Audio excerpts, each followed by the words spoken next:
मंदिर में अगर दिया लगाने जा रहे हो, बाती लगाई है आपने मंदिर के अंदर, तो कुछ देर बैठिए, कुछ देर स्मरण करिए।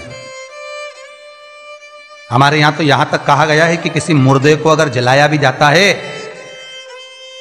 तो कपाल क्रिया तक रुकना पड़ता है कि थोड़ा रुकिए, कोई पीछे से आकर कुछ कर ना जाए। दीप जलाएं, थोड़ी देर रुकिए।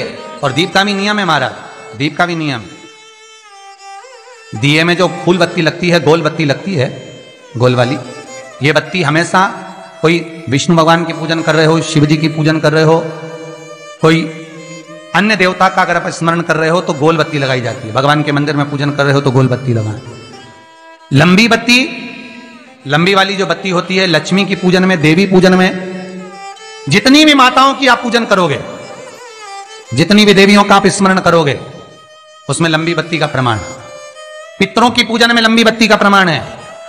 पितरों को कभी गोल बत्ती नहीं लगती। आप मटके के पास में, परिंदे के पास में, जल के पात्र के पास में कोई भी अगर दिया लगाएंगे तो वहां गोल बत्ती रखकर लगाएंगे तो घर में लक्ष्मी नहीं टिकेगी। कई लोग कहते हैं कि परिंदे के पास, मटके के पास में, पानी के स्रोत के पास में जहां जल भरते हैं, हंडा रखते हैं, टंकी रखते हैं, वहां पर मटके के पास बत्ती लगाओ, दिया लगाओ, पितर शांत रहेंगे। तो पितरों को शांत करो, मना नहीं है, पर दिया लगाने का नियम है कि पितरों को अगर आप दिया लगा रही हो मटके के पास, परिंदे के पास, या अमावस्या के दिन पितरों के लिए अगर दीप लगा रही हो तो गोल बत्ती अगर लगाओगी तो कार्य कभी सफल नहीं होगा। घर में लक्ष्मी नहीं टिकेगी, संपदा नहीं रहेगी, घर में कोई ना कोई बीमार पड़ा ही रहेगा। धन आएगा जाएगा, टिकेगा नहीं। इसलिए पितरों के लिए अगर दिया लगाना है, पूर्वजों के लिए दिया लगाना है, पितरों के लिए अगर दीप लगाना है तो लंबी बत्ती लगाइए। लंबी बत्ती महाराज, लंबी बत्ती का प्रमाण हमारे यहां शास्त्र का, गोल बत्ती का प्रमाण। और सुंदर चरित्र कहा, यदि आपके जीवन में बहुत ज्यादा लक्ष्मी से तकलीफ है, कष्ट बहुत ज्यादा है, या संबंध खराब हो रहे हैं, बहू और बेटों के संबंध खराब हो रहे हैं, अदालत में बात चली गई कि लड़की और लड़के का तलाक होने वाला है, बहू अपने घर जाकर बैठ गई, आने को तैयार नहीं है, जमाई अपने घर रह गया, लड़की को लाने को तैयार नहीं है,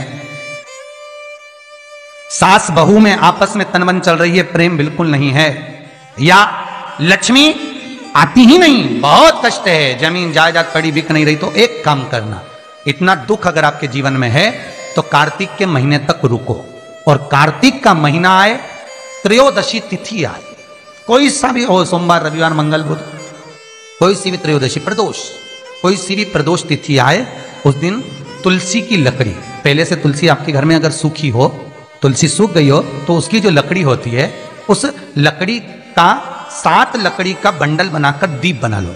लकड़ी का दीप मतलब लकड़ी पतली पतली डालियों को लेकर कच्चे सूत से उसको बांध दो और बांधकर घी में डुबक दो।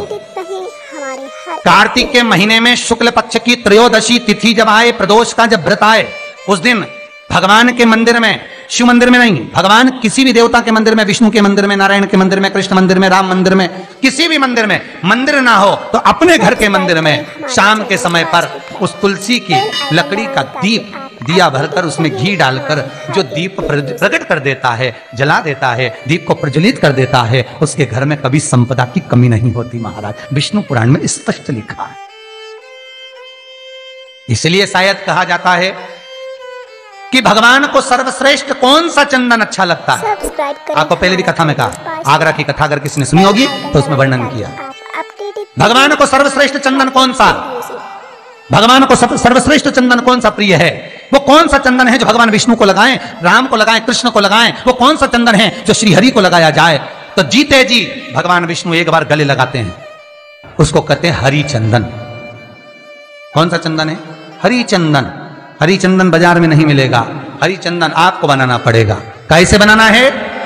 तुलसी जब सूख जाए उसकी जड़ को निकाल लिया जाए, वो जड़ को पानी में धो लिया जाए, धोने के बाद उसको सिलबट्टे पर, पत्थर पर घिसा जाए और घिसकर उसमें थोड़ा सा कुंकू, रोली डालकर तैयार कर कर जो भगवान विष्णु के मस्तक पर, कृष्ण राम के मस्तक पर लगा देते हैं और उसकी एक बिंदी अपने हृदय पे लगा लेते हैं। जीते जी भगवान एक बार उसको गले लगाते ही हैं। हरि चंदन, प्रियता। जैसे शिव महापुराण में रुद्र चंदन का भाव है, शिव महापुराण में रुद्र चंदन का प्रमाण दिया जाता है। अगर आपने लिंग पुराण पढ़ी हो तो उसका 5वां स्कंद अवश्य पढ़िएगा मारो। और शिव महापुराण अगर पढ़ रहे हो तो उसका कुमार खंड पढ़िएगा, जिसमें रुद्र चंदन का प्रमाण है। रुद्र चंदन कैसा, रुद्र चंदन का प्रमाण कैसा?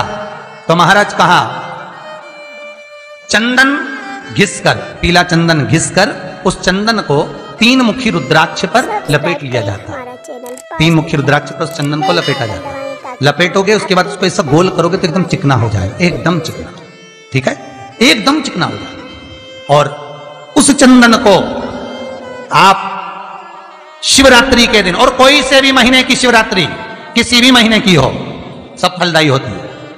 अगर आप पंचांग में देखेंगे तो शिवरात्रि लिखी हुई आती है, हर महीने शिवरात्रि पड़ती है। किसी भी महीने की शिवरात्रि पर रुद्र चंदन, अर्थात जो चंदन का आपने 3 मुखी रुद्राक्ष में लेपन करा है, उसका गोला बनाया है, वो चंदन अच्छा मोटा मोटा कर लेना, अच्छा बढ़िया, ऐसा नहीं थोड़ा बहुत ही लगा, पूरा रुद्राक्ष दिखना नहीं चाहिए।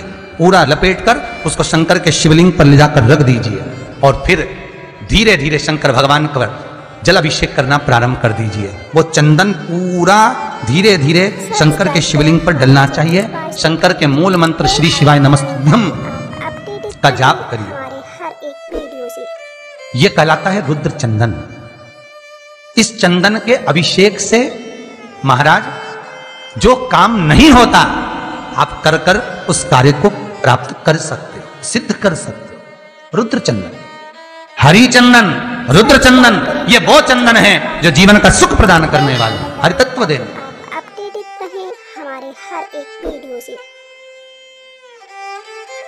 श्री शिवाय नमस्तुभ्यं, श्री शिवाय नमस्तुभ्यं, श्री शिवाय नमस्तुभ्यं।